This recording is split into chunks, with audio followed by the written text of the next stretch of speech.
Well, good afternoon, everyone.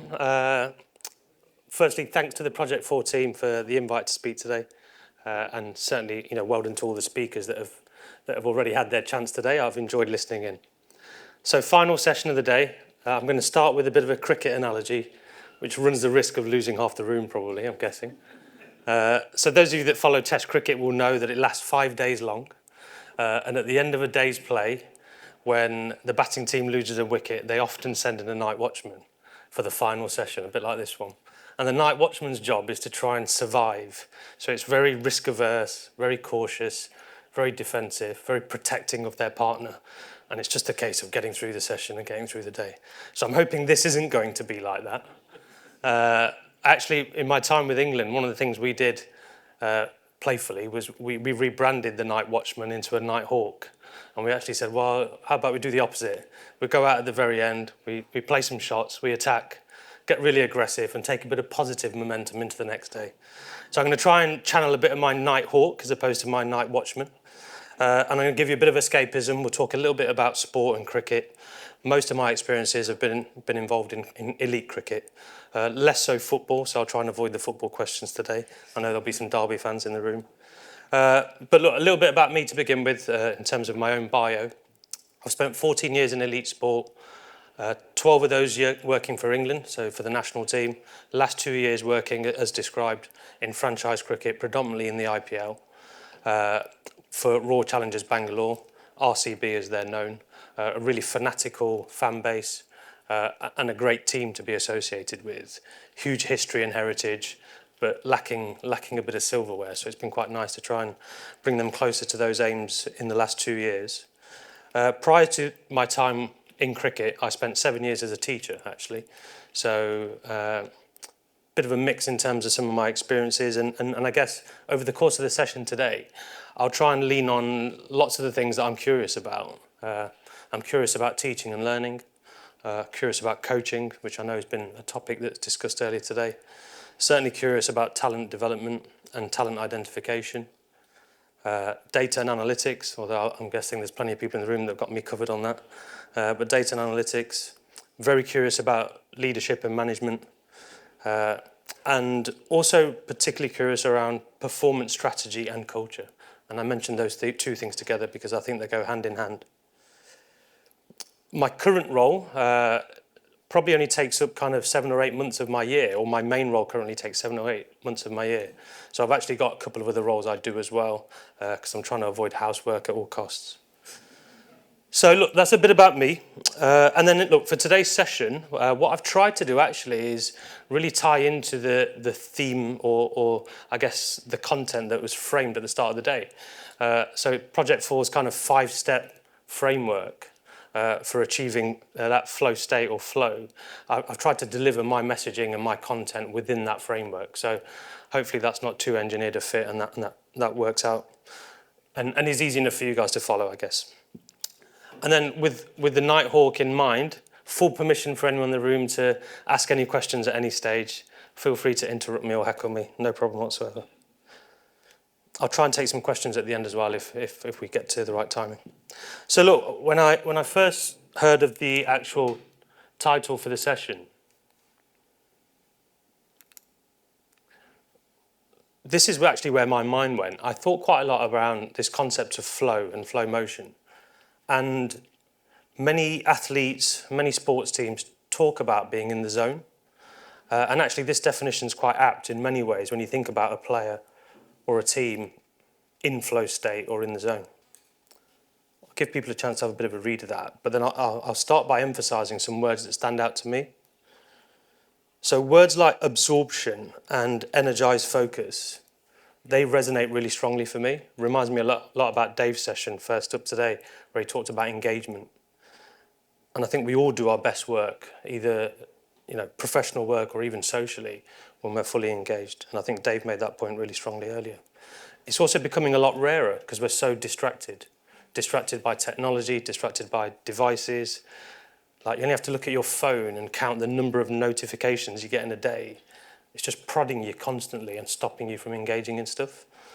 Now, the same is true for elite sport and high performance. There's so many different things prodding at an athlete and a team, and to try and keep people engaged is actually increasingly difficult.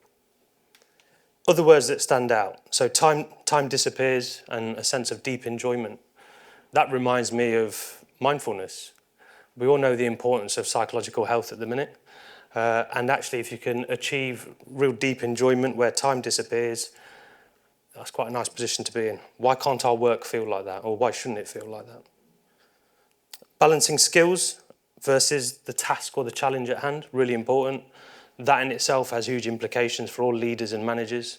And actually, when we talk about, I think Joe mentioned earlier, coaching and the concept of coaching as a leadership or a management skill, essentially that's what you're doing. You're looking at the person in front of you and you're helping them to deal with the task that's in front of them and trying to help them be the best version of themselves, and they can coach the people that they work with and lead. And then words like rewarding and fulfilling. We've heard a lot about KPIs today. Haven't heard too much about how we recognise and reward. So that would be a bit of my provocation to the room. Let's make sure we spend as much time on that as we do setting objectives and KPIs for our people. Now, actually, I recently heard somebody describe happiness in life in pretty simple terms, maybe an oversimplification, but they talked about it stemming from meaningful work and meaningful relationships. And I really like that framing. So I think give some thought to that. Meaningful work, meaningful relationships, and I think you'll get a huge performance impact from that alone. And certainly that resonates quite strongly from my career and the things I've been able to do, whether that's been a teacher or working now in elite sport as a leader. Okay, so into some of the content, having done a bit of a framing, starting with connecting strategy to action. In sport, what you often find is most people write strategy as a bit of a wish list of things. And I would actually say it doesn't resemble a strategy whatsoever. It's just a load of things people want to do. And I always say that an effective strategy would have real clear emphasis on things you must do, like genuinely mission critical things to achieve your goal, and actually the things that you're deliberately choosing not to do. And I think that's just as important, if not more important. It's rare that I see that in elite sport. Maybe because there's so much emotion involved with the way that people try and achieve their goals or their aims. So for me, strategy is about the ruthless prioritization of your resources in pursuit of that goal. What are you doing and what are you not doing? And I think that ruthless prioritization of resources is really important. And in sports, certainly your resources are often your players or your people and the time they have to prepare and work towards a goal or a game or whatever it might be. Now, for the team that I spend most of my time working with now, which is the RCB team, so it's the Bangalore-based franchise team out in India, I'll share some of the context that supports our strategic direction.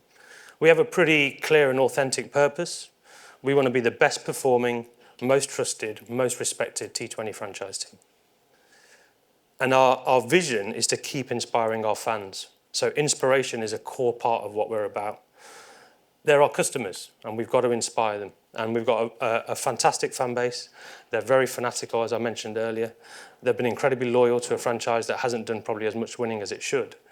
But our job's to keep inspiring them. And it's important that myself, my coaching team, and all of our players never lose sight of that. Certainly in a country like India, we'll have a lot of people coming to watch us play, and they don't have a huge amount of disposable income. So for them to give up that income, or to give up that finance, to give up their time to come and watch us, we mustn't lose sight of the fact that it's our job to inspire them. Beneath that, we have a pretty focused mission, and our mission for the last 18 years for the men's team has been to win our first trophy. And it's quite strange. There's 10 teams in the competition. It's a 3-month competition. And we are one of the top 2 or 3 brands, but we lag behind those other two brands or teams in trophies quite considerably. And we've done that through some really good fan engagement and some good marketing, and we've had some heroes and some icons and all of that, but we've probably lacked a bit of on-field success. So the mission has been to win that first IPL. Now, that wasn't my mission. I expected that to happen at some stage soon. My mission is winning after winning. And having won our first trophy last year, as was described earlier, it's my job now to try and shift the environment into thinking about sustaining success and winning after winning. And then when we talk about strategy to action, more specifically, I also want us to win with style. So how we play is really important, and that's a central part of our strategy. It isn't just about the result. It's about how we arrive at that result. And I might actually do a bit of a scribble on this flip chart. And those who've heard me speak before would have seen me share this sort of framework before, but I think it's still quite useful.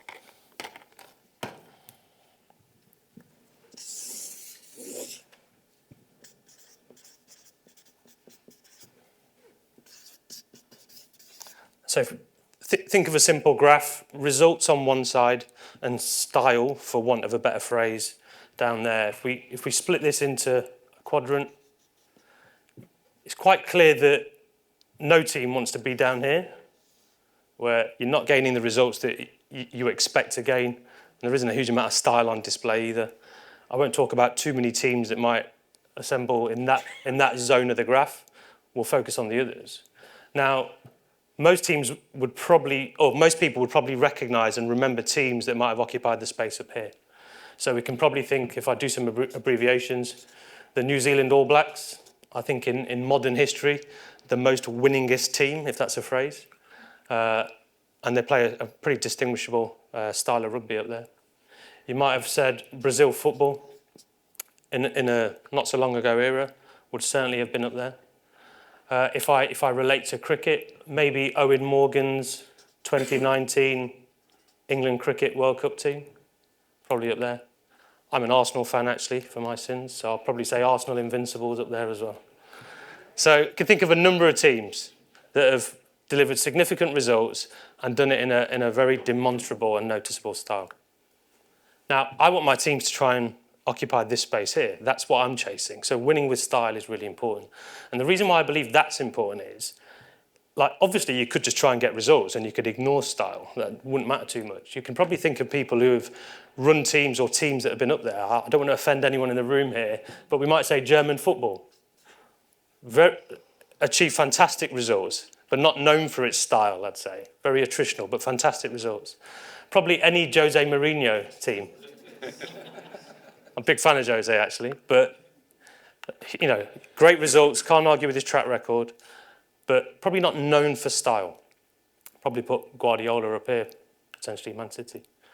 We can probably also think about some teams down here. Being an Arsenal fan, naturally, I'll say Tottenham Hotspurs. They think that they play really well, but they never win anything. You get a sense of what we're talking about here. Now, the reason why I think it's important philosophically to aim for this is if you fail to achieve this, you drop down here. And I think for your fans, who are our customers, that's okay for a period of time. They're still going home entertained. And I think that is important. If you try to achieve this and it doesn't work out, you drop into there. And that's very dangerous territory for a sports team. In terms of your fan base, holding on to your changing room, your players, the mission that you're on, that you don't ever want to get down there. So I would prefer to aim for that and hopefully get that. And if not, actually, you might spend a bit of time down there. You still get a good bit of goodwill from your supporters. You get a bit of goodwill from probably the pundits and the media, and it allows you to go again. If you're trying to go there, you better make sure you do it, because it's quite tricky territory when you end up down there. So for me, when I talk about what I'm trying to achieve and strategy to action, it isn't just winning, it's winning after winning, but I want to win with style. That's really important to me. And that's a personal philosophy that I have, and I've tried really hard to make sure that the people around me share that motivation, I guess. More sort of granular, if you look at the way the IPL competition is run, there's 10 teams in the competition, as I mentioned earlier, and actually statistically there's a huge advantage from finishing top 2 in the knockout stages. So, you know, we did a bit of an analysis of that, and finishing top 2 was one of my KPIs, so to speak, for the season. And then if I talk about strategy into action, actually, I suppose my last point would be is I'll reverse that on its head. You know, we arrived at success this year, which was my second season, really from taking action to strategy, learning the lessons from the year before.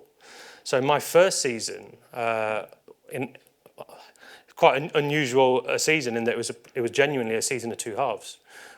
After our first 8 games, we had won 1 game, and we were bottom of the table with 2 points. And we were staring down the barrel of the worst IPL season ever. I was in my first season in quite a brutal role. The media were definitely reminding us all how badly we were doing. And there was a huge amount of pressure and scrutiny building, actually. And we had to learn quickly. People talk about learning fast earlier. Yeah, without a doubt, it had a lot of navel gazing, a lot of deep interrogation about how we could improve. And all the lessons that we had from that season fed into what we did in the off-season and actually into season 2, which has been incredibly successful. But actually in that first season, we turned things around halfway through. So we won one game from 8 initially, and then we won 6 in a row to qualify for the playoffs. And statistically, we had less than a 1% chance of doing that. So that was something to be really proud of as well, that we were able to turn things around mid-season. Well, how do we do that? Things that were obvious to me were the team had become very risk averse. So we certainly weren't trying to go top right. We were probably trying to get results and getting nowhere near. We had no demonstrable identity and we weren't playing to our strengths. And the people in my team and the players, they weren't showcasing their strengths. And none of us are at our best when we're not showcasing our strengths. We want to spend most of our times in our days doing that. Our leaders weren't really role modeling the bravery that I would like them to role model. And there were some obvious gaps in the quality of our team. Some like personnel changes were going to be required, but that's something you can't really change mid-season. And I could also see that my coaching team was probably lacking some expertise. Now, some of those changes we were able to make in season, which is why we turned it around. But some of those changes I could only make in the off-season ahead of year 2. But having that real forensic, I guess, and honest assessment of where you're at and where you need to get to is really important. And it enabled us to develop a strategy and to turn things around. So for me, connecting strategy to action is all of those things I've just talked about there. It's about your purpose, your vision, for me, winning with style, and then also learning those lessons from your action, and it's a bit of a cycle, feeding that back into your strategy. So creating transparency. Now, I suppose elite sport is filled with anxious people, anxious systems, anxious leaders, and usually they're right at the top of the organisation or the franchise or the team, and that anxiety just makes its way down the food chain. It just feeds into everything beneath it. And that's because you've got an ownership that probably wants a return on their financial investment. You've got fans creating havoc when they're not happy. You've got the media and pundits coming for you at every opportunity. So it doesn't take long for anxiety to emerge at the top and for it to make its way down the food chain. And what you then see, typically when that happens, is you see owners or board members wanting more control, or you see the chief exec getting involved in the performance side of things. So, to give you a gauge of how I'm positioned in the teams that I work for, at RCB, I report into the CEO, and the CEO reports into the board. I'm about to start a role in the 100 competition, which takes place in this country, working for London Spirit, and I'll report directly into the board there.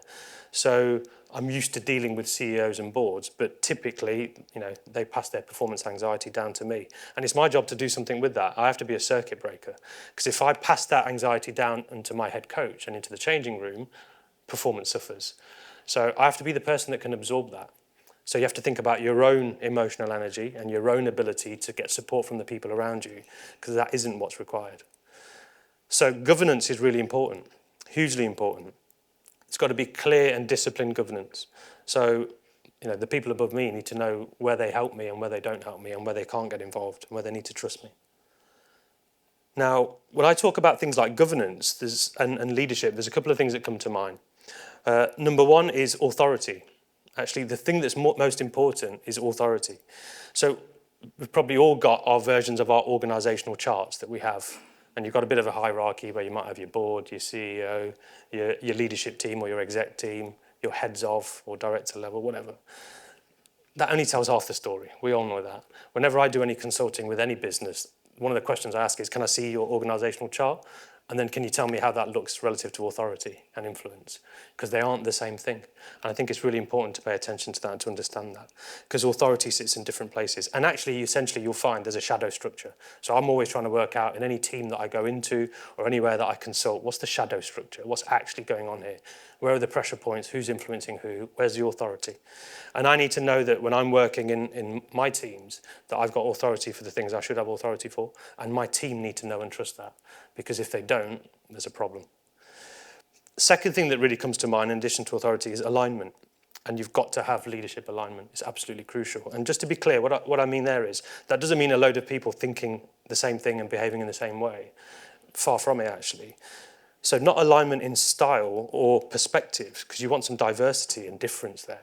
But I do believe you need alignment in values, and you need alignment in goals. You've got to be going after the same thing. And those values are absolutely key, and trust at its core sense.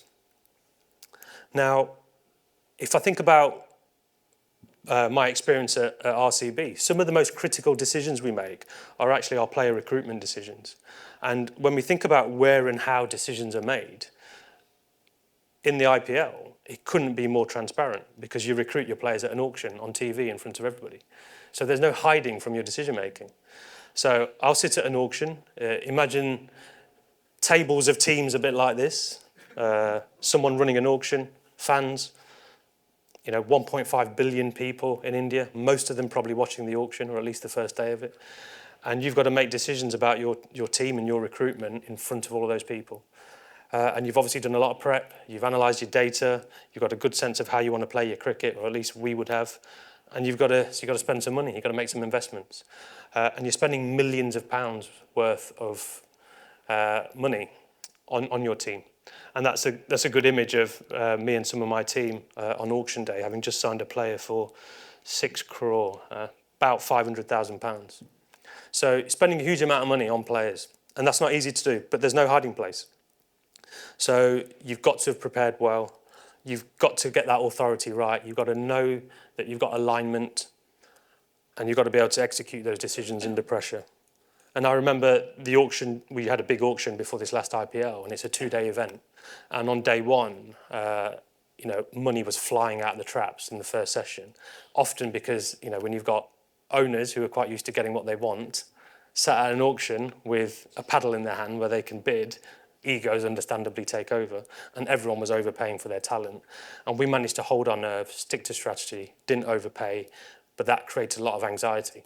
So, I remember we had 2 sessions, broke for lunch, and at lunchtime, my media manager came over to me with a camera in my face and just said, "Mo, can you just tell the fans that everything's going to be okay?" I was like, "Don't worry, everything is going to be okay."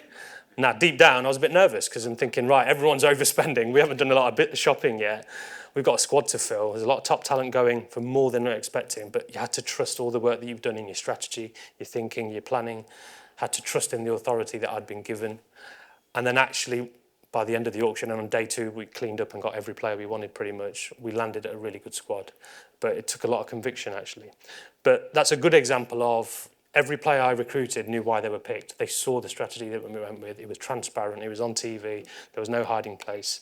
But you've got to really be calm and composed to be able to deal with that.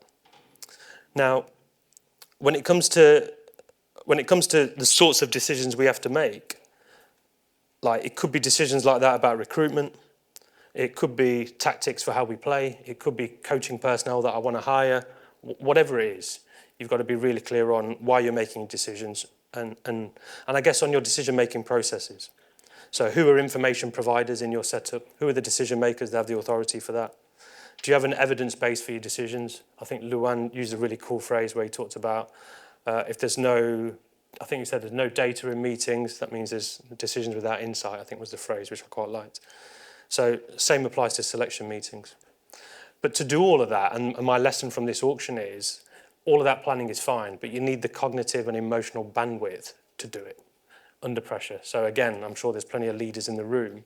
Think about when your decision making is most tested and think to yourself, do I have the emotional bandwidth to deal with a U-turn or a crisis or something that happens right now?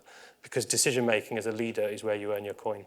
It isn't in a lot of the detail we get lost in, it's the decisions that you make. So it's important to have that transparency, but I think as a leader, it's also important to be well-regulated, well-informed, and have that emotional bandwidth to make your decisions. So establishing a collaboration cadence. Now, this can be quite tricky actually in elite sport, particularly international sport. So in my role with England, where I was performance director, there was one point I had something like 17 direct reports, which is obviously too many. But equally, I was in charge of the entire pathway. So teams under my leadership would have been our England under-19 team, our England B team, which is called our Lions. We could have had our senior team playing Test cricket and, say, one day or T20 cricket all at the same time. So at any given time, I could have had a team performing like in 4 different countries in the world at the same time on different time zones. And you're having to make decisions and direct your team and your staff in quite an agile way. So it's important that you can deal with any geographical challenges, and I've had a few of those. But I've certainly been faced in my role with RCB with some I guess context that I wasn't as familiar with myself, in that you've got to deal with a different culture and a different nation and a different way of operating. So India's a very hierarchical society, or at least that's my experience of it. So when I think about how I have to operate in India, it's very different to how I lead and operate in the UK. In the UK, everyone's after empowerment. You can't tell anyone what to do. You go to India, it's the opposite. They all want to be told what to do. Unless you sign something off, nothing gets done. So unless I'm on my emails approving things, like everything just stands still and there's bottlenecks. So me understanding that difference culturally of what works in one part of the world, what works different part of the world, never mind the geographical and time zone challenges, it's really tricky. So that's been a great learning for me. In the sporting context, your relationship with your cultural anchors is really important. So in the image on the screen, you've got head coach Andy Flower, and then you've got one of our senior players, Virat Kohli. So anyone who knows cricket will know who Virat is. But he's essentially, cricket's Michael Jordan or LeBron James or Cristiano Ronaldo. So he's a big icon player for us. He's captained the franchise for over 10 years. He's not captain currently, but he's one of our senior players. And I know without question that if I haven't got him bought into the vision and the mission, then the changing room's not going to be bought in. He's that influential to my environment. So the cadence of my communication and influencing of him is like business critical.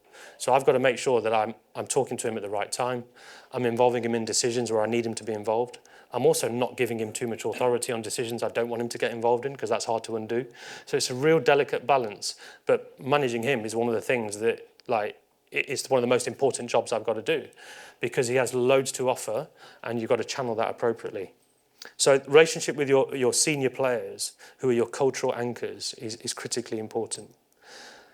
Now, going into a competition, there are any number of things that we might want to talk about. We might want to talk about things like that, how you want to play your cricket. We might want to talk about the players that we're identifying and talent that we're going to be going after. You might be talking about things like your auction preparation strategy. Could be how you want to prepare for a competition. It could be actually how you develop role clarity within your team and everybody understands what they're going to do to deliver on winning or winning with style. It could just be your simple cycle of plan, do, review. How do you prepare for a game? How do you review your game? How do you keep working through that through the course of a season? And there's any number of ways that we do that. In season, we'll have coaches meet. So if you think of the cycle of a game, we play every 3 or 4 days. And I heard the phrase feedback loop mentioned earlier. One thing in sport, the feedback comes thick and fast, because you win or lose every few days. You don't wait for quarterly results or 6 monthly results or end of year accounts. Every 3 or 4 days, you're winning or losing. And your fans will give you feedback, the media give you feedback, your changing room gives you feedback. So actually how you plan, do, review is critically important.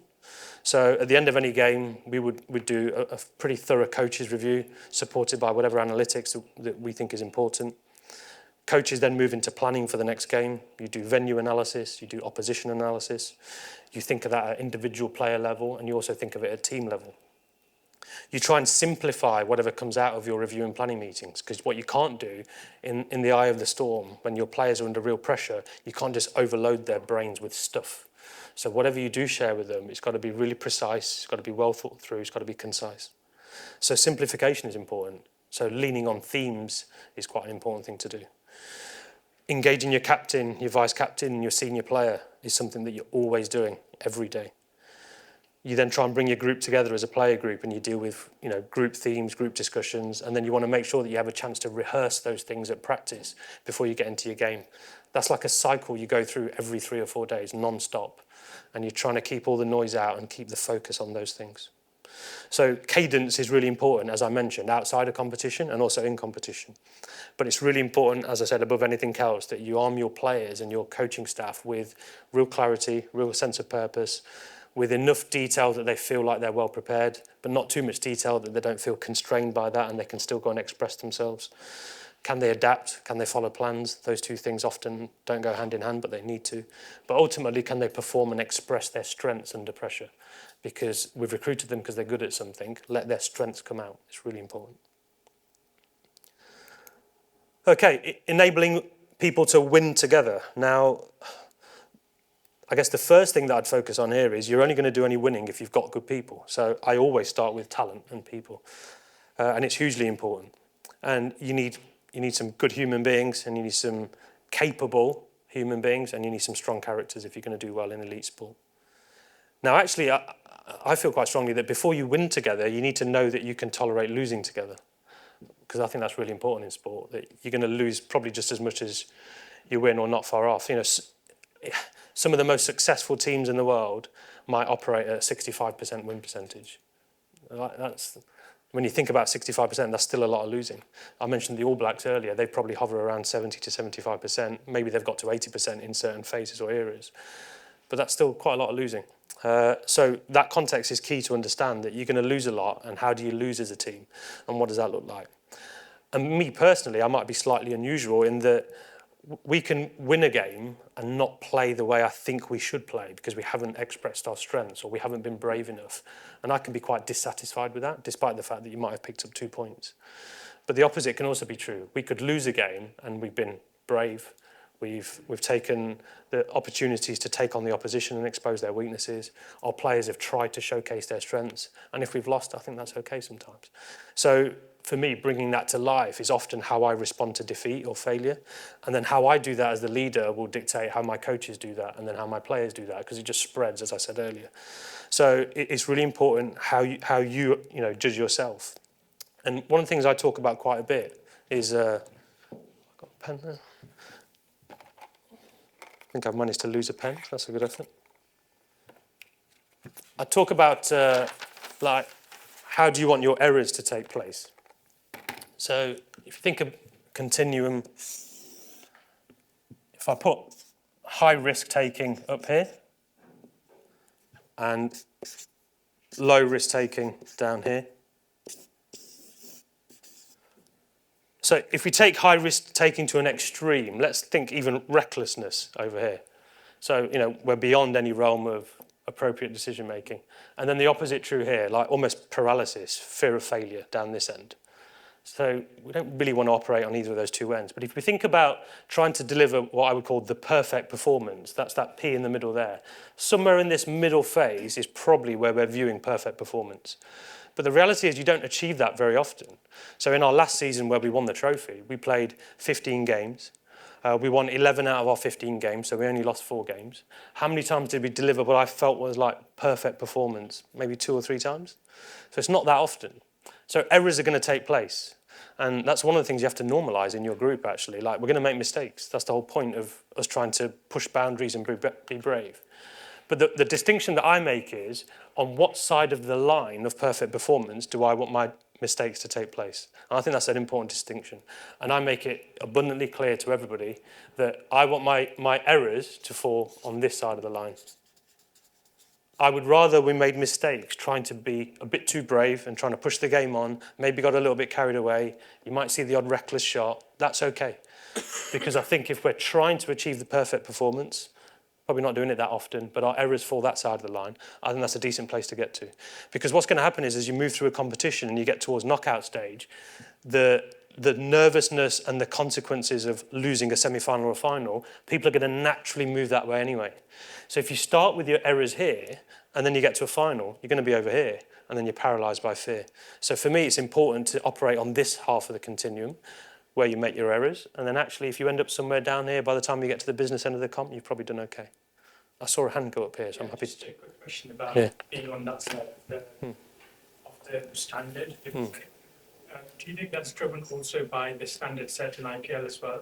So if you're on the left side of it, you're competing against very high performance teams. So most like statistically speaking, if you take less breath than what you should, the fair risk, right? You're statistically bound to lose in some sense. Yeah, potentially. There are teams that have been successful that have tilted more that way than this way.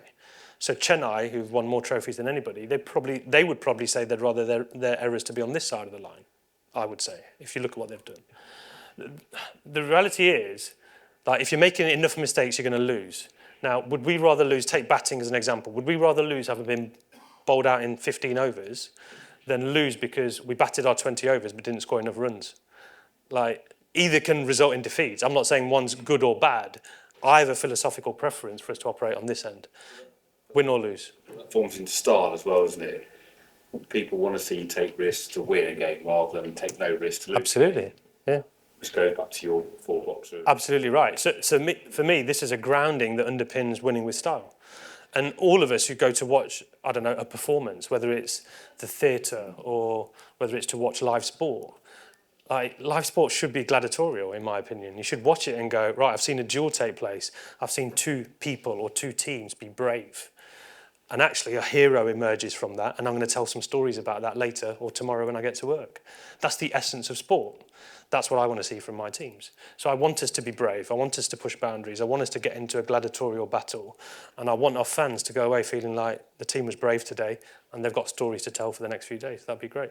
But that's how I view sport. I appreciate not everybody will want to look at it like that. But I have to make it safe for my leadership team, my coaches, my support staff to think about errors on that side as opposed to the cautious side. Because under pressure, as I said, you're going to probably gravitate towards a risk aversion to some degree anyway. So the image on the screen is actually my coaches, support staff, and entire squad celebrating post-winning the IPL. Look, and I love that picture because it's one where you've got a whole breadth of people involved there. You've got our baggage boys who do an incredible job across 3 months, getting all of our bags, of which we must have like 200 bags around the country, flying every few days. They're in the photo. You've got our team managers, you've got our medical staff who work through the night after a game. You know, IPL takes place quite late. The games take place quite late in the evening. It starts at about 7:30 at night, and they're about 3.5 to 4 hours long.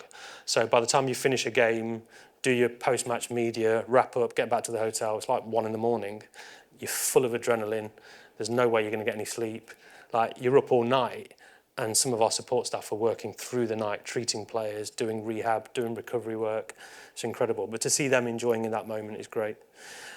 You've got all of our players, those who have played in the competition. So we have the maximum squad size you can have is 25. We had 23 in our squad, but only 11 will take the field, obviously. So there's a lot of guys who aren't playing. But when I look at that image and you get to see people enjoying winning together, it's brilliant to be able to see that. But as I said, that team also has to be able to lose together and be able to handle losing. And I think some of the other things that enable you to, I guess, win together and to get to a point where people are all working together towards that common goal. And to deal with things like errors on the right side of the line comes back to things like how do you deliver feedback? And I think that was mentioned a little bit earlier as well. But it's my job to make sure as a leader in our environment that after a win or a loss, the manner in which we respond to that performance, like, I set the tone for that. So if I get that wrong, it's going to again feed through the whole team. So what do you highlight when you lose? That's quite an important question for a leader to ask themselves. So when something doesn't go well, what are you highlighting? How do you review after a win? You know, you see a lot in sport where actually, like, reviews don't take place when you're doing well. They just take place when you've not done well. So people just look at those as like reviews for the sake of change as opposed to the reviews for the sake of progress and development. So it's important as a leader to role model those things and to role model, I think, effective reviewing of performances and effective feedback giving. And you want to try and create a culture, as I think was mentioned earlier, you want to try and create a culture where the environment can tolerate thoughtful disagreement. It's okay to disagree on things. It's okay to debate certain things. But thoughtful disagreement is something that should be valued and encouraged, because then you can move forward and move towards a better goal or a better outcome. And culturally, if you want to get everybody bought into that, I mentioned how you respond to losing. When you're a leader, you've got to know that you're being watched all the time. Every little thing that you do as a leader is being watched and paid attention to. So I'm very cognizant of my body language, my mood, my reactions, my facial expressions whenever we lose. Because cameras will be on me, my team will be staring at me. It might be the face I have when I walk back onto the team bus. All those little things are important. So leaders should think about micro interactions. Every glance, every time you walk past someone in the corridor, like not to the point of paranoia, but you do need to be aware of every one of those interactions makes a massive difference, particularly after a defeat. People will glaze over it when you win, but after a defeat, it certainly stands out. Yeah. Does that mean that you don't show vulnerability? Does that mean that when you lose, you don't show that you're disappointed, or how do you manage that? No, far from it. Sometimes you have to show, like, you have to overdo the vulnerability to open the room up because you think they might close down. So no, that certainly isn't what you do. But I do think it's important to just stay on the bigger task.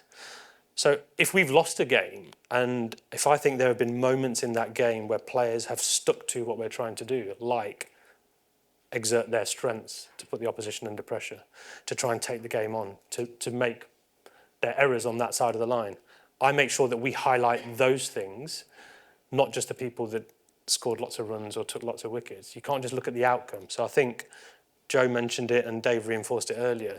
You try and hunt for the intent or the processes that you've seen take place in the game, and you emphasise those and you talk about those. And you also have to show enough openness to go, right, this could have been better.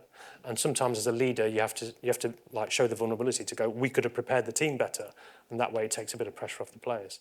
So absolutely, you have to do that. It isn't about being emotionless or being a robot, far from it. But you just have to be cognizant and aware of your mood can. It can just spread so quickly. Look, I hate losing. I hate losing more than most people. But I've got to be very aware of how regulated I am. Because if I'm not well regulated, if I'm not thinking about the impact that my body language has on everybody else, it's quite difficult to get them to shift their behaviour. And you might have a 3-day or 2-day turnaround and they've got to go again. And they've got to make themselves incredibly vulnerable in front of 50,000 people to go out and try and repeat a performance. And all of it stems from, I guess, my final point in this section would be is you can have a better chance of getting people to genuinely win together and also to tolerate and be capable of losing together is if they feel a genuine sense of identity and belonging. And that's where sport, like, you can do that pretty well. But franchise cricket is actually quite tricky. In my role with England, creating a sense of identity and belonging was dead easy. Everyone's patriotic, they all want to play for their country, they've all grown up wanting to wear the 3 lions on their chest. That's quite easy to do. But in franchise cricket, we get a week to prepare for the competition. You've got probably 2/3 or 3/4 of your squad, 2/3 of your squad are Indian nationals. Some of them are superstars. Some of them are waiting for a chance to actually, pay the bills for their family and a bit of an opportunity. And then you've got a load of international players that could have come from Australia, England, West Indies, South Africa. There's a real mix. So actually how you create that sense of identity and belonging is quite difficult, but very powerful. Okay, final one, which is striving for better, which sounds like a pretty obvious thing to focus on for a sports team. But there's probably 3 or 4 things that I'd focus on here. The first being, and it probably circles back to the strategy point that I mentioned at the beginning, that typically you follow in sport what's called a performance backwards approach. You try and pay attention to what does successful performance look like, or what does winning look like, or in our case, winning with style, and then you work back from there. So what does that mean for how I assemble a squad? What does that mean for the way that we should play and our tactics? So performance backwards is the way that I tend to do things, and that's a phrase that's been coined from the Olympic world. But essentially, you want to try and understand and truthfully understand what winning looks like. And truthfully is quite important. Sport is filled with so many opinions, so many myths, so many conventions, and you've got to look beyond those things and get a real sense of, right, what does true performance and true winning or winning with style look like? Work back from there. Once you've got that foundation understanding, I have a bit of a phrase for my next point, which is once you've got that foundation understanding, you probably want to just make sure that you're less dysfunctional than the opposition. And that sounds quite uninspiring, but genuinely be less dysfunctional than your opposition, and you probably do quite well. That's another way of saying nail your basics, right? But I think framing it like that, being less dysfunctional than you were yesterday, or less dysfunctional than your opposition, it just takes a bit of the edge out of the errors again. It makes people realise, okay, we're going to make some mistakes. We're not going to be perfect. We might be striving for that perfect performance, but there's going to be some error rate because we're humans. If we're less dysfunctional than we were yesterday, or less dysfunctional than the opposition, more often than not, you're probably going to win quite a lot of games. So for me, have a truthful understanding of what winning with style looks like, be less dysfunctional than you were yesterday or than your opposition. And then the key bit in a tournament like the IPL is what I would say, adapt to the turbulence, adapt to the things that come up. because things keep coming at you thick and fast. And I'm sure as leaders, you're kind of like, that resonates. Quite an extreme example here. So I'm gonna describe to you what I experienced this IPL on the week beginning the 5th of May. So 5th of May would have been at least 2/3 of the way through the competition.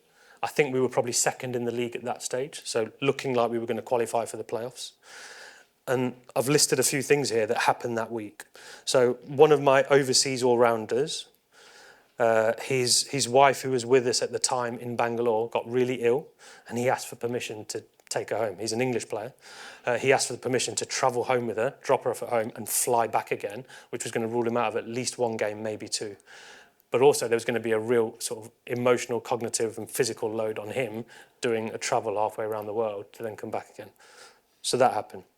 Second thing that happened, my captain fractured his knuckle to a point where he was definitely going to miss 2 or 3 games. He might miss the whole tournament. We didn't know.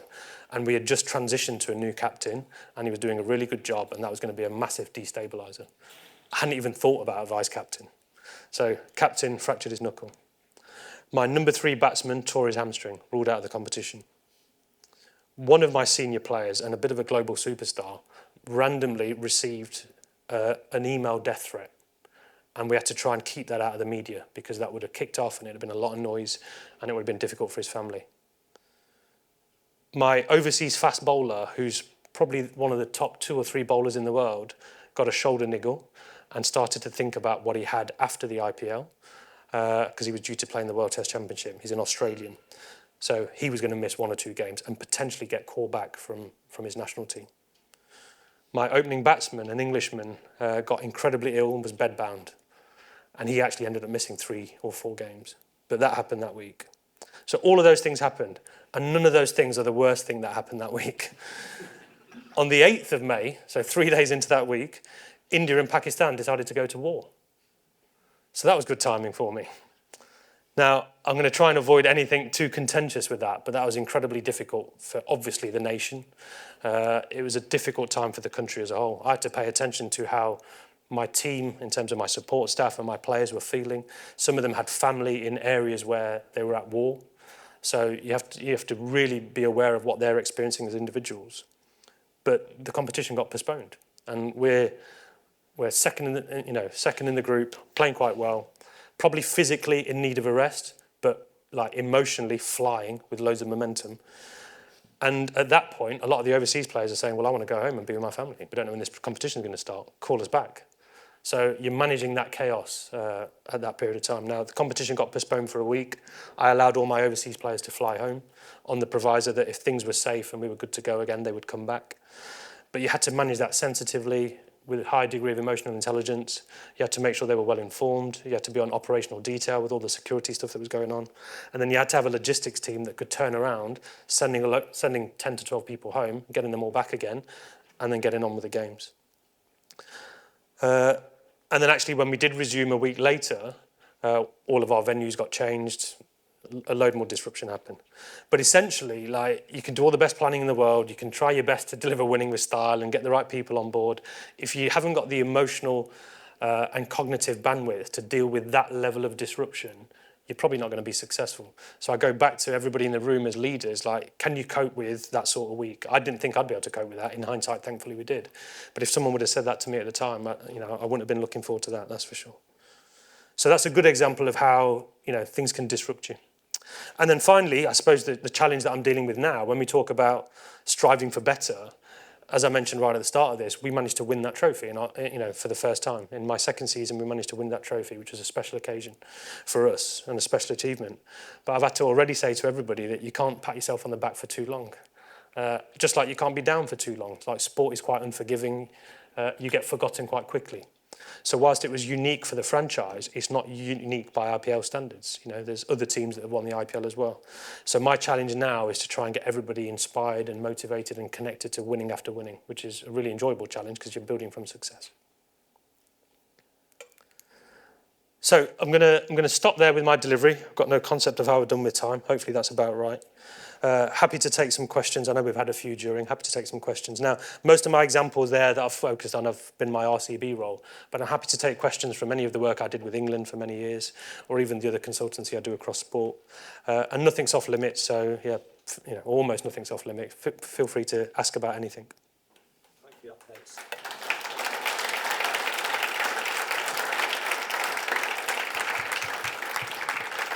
Is this on? I don't know if that's... Oh, yeah, it is. Thank you, that was ace. Carrying on with the turbulence thing, just then at the end you said you've got to prepare people for the next, pushing on for 2026. Do you have to pick a whole new team? Is it a whole new set of people coming? Yeah, so the way the IPL works is you have a mega auction every 3 years. So the players I recruited last year have all been signed on 3-year contracts. The 2 years between, they do a mini auction, but there are no limits or constraints set on how many you can retain. So if I wanted to, my 23-man squad, I could retain all 23 if I wanted to. There'll be some teams that I want to change because naturally they haven't done very well. It's likely we'll probably release some players, could be half a dozen, something like that. It probably will make some change because you've always got to try and stay ahead of your opposition. But this year and the year after, you get choice. But in the mega auction years, they tell you can only retain 5 players. You've got to reset your whole squad. So every 3 years, it's quite a big overhaul. The 2 years in between, it's up to you how strategic you want to be on change, really. Drums.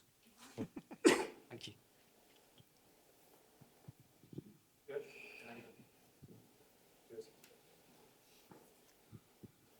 Thanks, Mo. Second time I've heard you speak, and excellent. Learn new things again there. Great analogy, a gladiatorial battle. I think some of us yesterday would have seen the Ryder Cup, and I was just going to say I think I saw evidence of what you've drawn out on there. Shown yesterday. But just a question on the Bazball.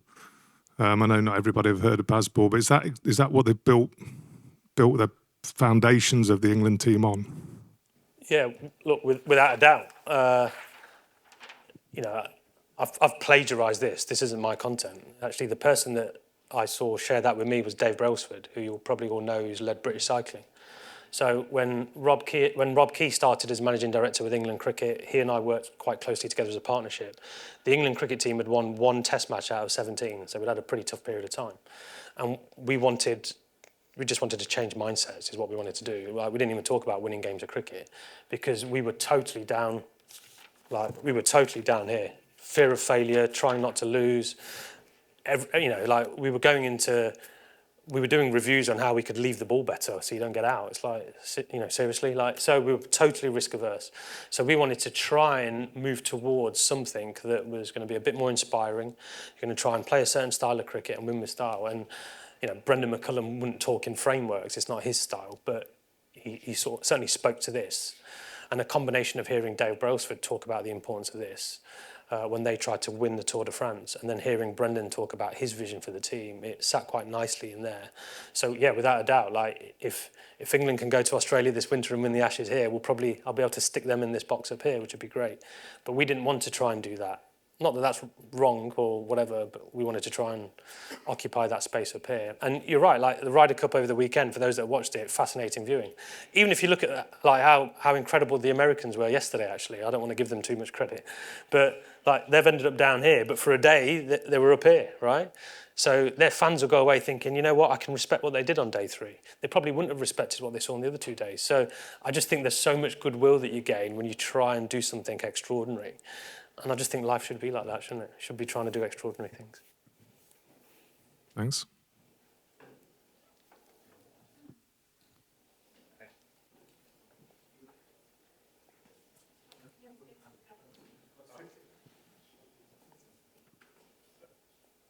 Oh, thanks, Mo. On that ethos of winning with style, how do you bring that to the grassroots? Do you see that bringing it to the grassroots as well? Yeah, I think I'll try not to get on a bit of a high horse about this, but I just think it's so typically English for us to spend all of our time pointing out risk and caution and what can go wrong all the time. You only have to be amongst a parent who's got a child that will probably within 5 minutes say, be careful of that, don't do this, watch that, don't do that. It's just so ingrained in us. And sports become a little bit like that. You watch young people play sport, I was talking to one of my best friends the other day, and he's got a daughter that is a bit sporty, doesn't play a huge amount of cricket, but plays a little bit. And we were having a bit of a joke that he literally went on holiday with her, and all she wanted to do around the pool was to catch a ball, throw a ball, and dive around. She'll go to cricket practice with a load of kids, and they're in structured straight lines, not getting that many goes, not throwing that often, and she's getting more of a cricket stimulus from being in a pool than she is at a cricket session. Doesn't make sense. So I think the way we coach, the way we work with young people, like the philosophical approach could stand true there as well. Like, get engaged, have lots of goes. Like, you don't have to over-teach. Like, the game will be the teacher often. Young people know when they've done something well and they haven't done it well. They'll figure it out, you know. I was at a conference once and I heard Arsene Wenger speak. Obviously, big bias of mine being an Arsenal fan. But someone asked him a question and said, like, you've got a track record of bringing young players through. Like, how do you know when a player is ready? He said, it's really simple. At practice or in training, the other player's passing the ball. And like, well, I don't need to make too big a judgment. Like, the game teaches itself. Now, the same can be true for young people playing sport. Like, they'll figure things out. But because of our own desire to have structure, to have a process for things, to have systems, to order things, like, we put all these constraints and things around, and it's just like sport loses its soul. So, look, and I say all of that, like, when I was young, like, anyone who knows me, and Dave, who's in the room, played cricket with me when I was young, how I think of the game and sport now is the opposite to how I grew up. Like, my dad's an accountant. He, like, very cautious background, very risk averse, got me playing cricket in a way that was like that. And as I grew up, I realised, well, that's not much fun. So I've tried to almost go like, I've done a full U-turn philosophically in my professional world to how I experienced sport when I was young. But I think we can definitely do sport better with that in mind and just be a bit less typically English, I would have thought.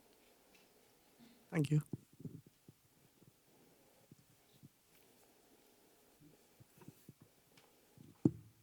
Brilliant speech, really enjoyed it. I've not heard you speak before, but I thought it was fantastic. Thank you. Are you ready for a football question? Go for it, yeah, I'll try my best. As an Arsenal fan, would you be prepared to help Manchester United? And don't answer this if you've already signed a contract. And in a way, I'm sort of hoping you can't answer it. But what advice would you give to the current Manchester United manager if you were able to do that? Well, firstly, the United situation is a fascinating project. Like, I actually know, so the guy who's CEO, Omar Barada, I know him quite well, and he did a great job at Man City, and he's obviously gone over to United to try and achieve some similar success there. Look, difficult, really difficult one, because in many ways it has some similarity to what I experienced at RCB. Like, haven't won trophy for a long time, like, massive fan base, big brand, got to deliver results quickly. Like, everything I've shared would be relevant, I think. I think it's a good example of how, like, whatever's happened above Ruben Amorim, it will have an impact and it make its way down the food chain. You know, like, you think about the new ownership with Jim Ratcliffe coming in. I think they've obviously tried to make a lot of change quite quickly. They've disrupted a lot of things.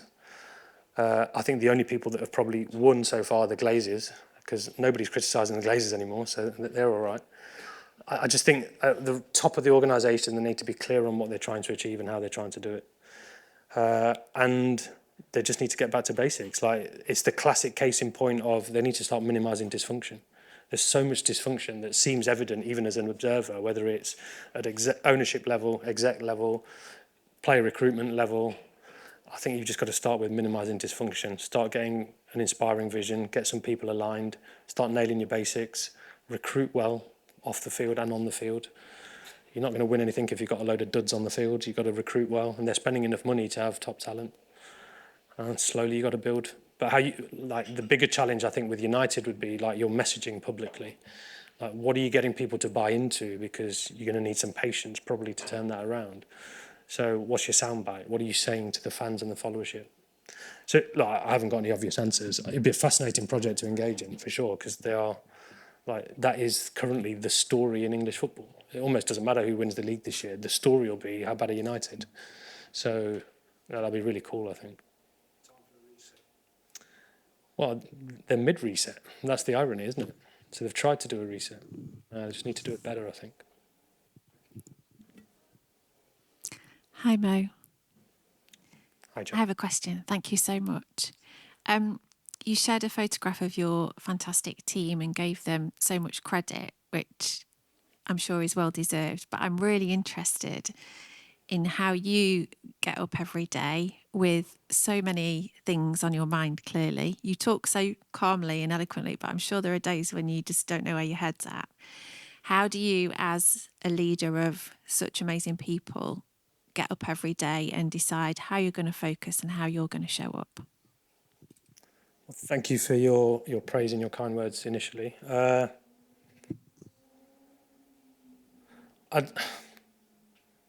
think you've always got to be clear on your main effort. Like in any given week, we could all attend to so many different things. Like think of your to-do list, right? But actually, if you look honestly at what's important for your week, you could probably narrow it down to 2 or 3 things you've got to get done. So take that principle as how you approach things, and you've got to be really clear on what your main effort is. That's a question I often ask a lot of my staff. What's your main effort currently? And I like putting people on the spot a little bit. And it's interesting hearing people's response. And that main effort has to be moving us towards a certain direction. So that's one thing I'd say. I also quite like working and thinking in principles and mental models. So like I think mental models is quite a good way to think because we all have an understanding of certain things. So if someone said to me, Mo, tell us what you think about high performance, I'd probably share my mental model for high performance. Now, that mental model with every day's experience, I'll update it, I'll iterate it, I'll evolve it, I'll have more experience. But right now, I know what I stand for when it comes to high performance. And I think as leaders, you have to be clear on what you stand for because that mental model gives you clarity of thought, helps you strip away from any distractions. So I think that's key. And then probably the third thing I'd say, which is probably the first thing I should have said, it goes back to my initial slide. Like, I feel genuinely blessed. I get up every day doing something that I'm really passionate about. Like, I mentioned the phrase earlier, like, meaningful work and meaningful relationships. I have exactly that in my work.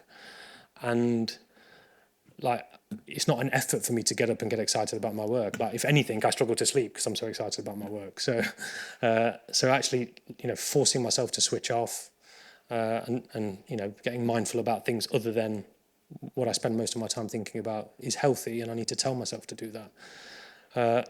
So real energy for what I do, real drive. I'm incredibly ambitious, but that just comes from I love what I do. Watching the Ryder Cup last night, really envious of them lifting a trophy, thinking I want a bit of that. So that's just the way I'm wired, I guess. Thank you. Your passion and love for what you do shines brightly, so thank you. Thanks, Joe.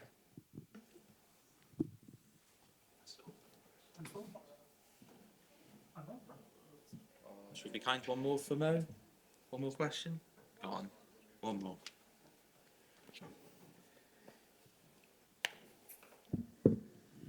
Hello, Mo. Hi.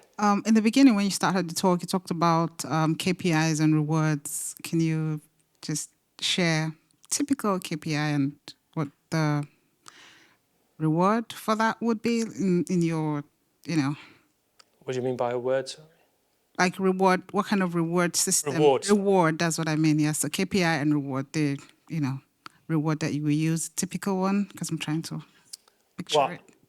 I'll try to answer that. I'm going to start by not answering that. I'm going to say something quite provocative, which is a bit of a reflection from the day that I've observed. So me and Dave were talking about it earlier, so I'm going to throw you under the bus here as well, mate. So in my experience, when I observe organisations or teams, and you see some sports that are more like this than others, but I've found that where you see lots of KPIs, you don't see a high degree of trust. That's in my experience. That's why you need all the KPIs, because you're not trusting people to do a job.